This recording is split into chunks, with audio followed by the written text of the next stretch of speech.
What we have here are the bookends to the Fiat 500 range. Okay, so they're both convertibles, which adds an extra £3 to the price, but the principle's the same. We've got the hot Scorpion badged 500 Abarth and the brand new 2-cylinder TwinAir over here. With CO2 emissions of just 95 grams per kilometre, it's the least polluting petrol car in the world. So how do the stats stack up? As you can see, 2 cylinders place 4, 85 horsepower is taking on 134 horsepower, one has 69 mpg while the other has 43.5, and the Abarth costs almost £4,000 more. Okay, so you're probably thinking the odds are stacked rather heavily in favour of the Abarth, but today we're not testing outright pace and we're not seeing whether the two-tone paint job and big wheels look better than the TwinAir's simpler styling. Today, all we want to find out is which of these two cars is more enjoyable to drive. I've got a feeling we could be in for a surprise.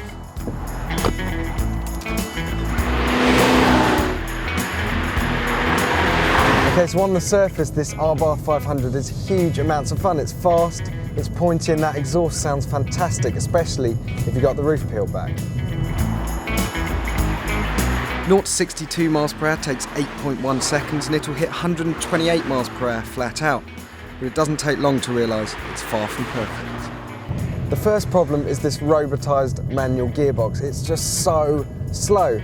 Tug on one of the paddles and unless you lift off the throttle completely, there's a huge interruption of torque that jerks you forward in your seat.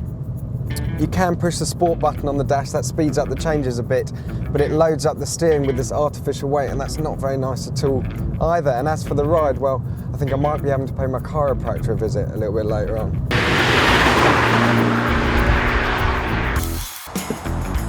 On to the TwinAir then.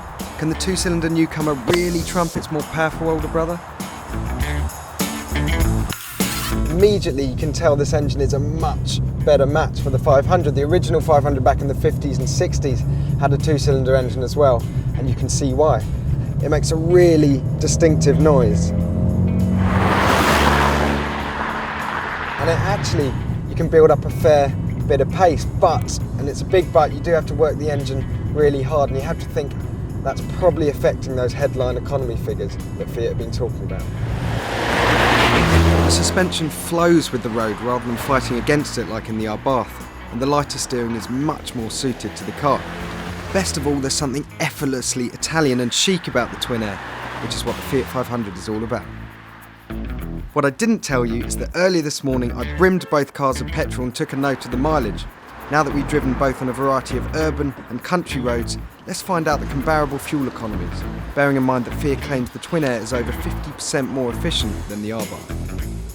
Okay, so this isn't the most scientific test in the world, but what it does do is give us a great indication of the real-world fuel economy of these two cars. Today, the Abarth scored an average of 28 mpg, which isn't great, but the real surprise is the TwinAir, which returned 34 mpg. That's less than half what Fiat claimed. Even so, we'd still recommend buying the TwinAir over the Abarth and saving yourself £4 in the process, but beware, it's not quite the economy king Fiat will have you believe.